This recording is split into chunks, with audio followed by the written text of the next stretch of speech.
Төмөр замын дээд сургуулийн 70 жилээр зориулсан инновац ба доктортой хөгжил олон улсын эрдэм шинжилгээ онол практикийн хурал 2023 оны 11-р сарын 9-ний өдөр ганцхан хааласт болно.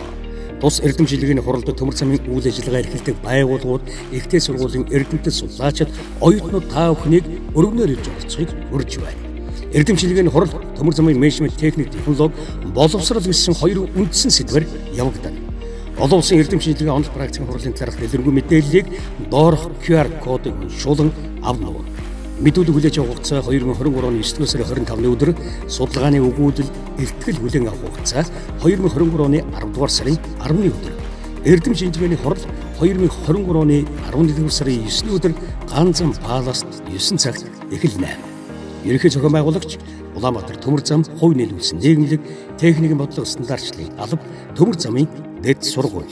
Хамтран зохион байгуулагч зам тээврийн хөгжлийн яам дэмжин ажиллагч байгууллага 25 дугаар сургууль телевиз, TV5 телевиз.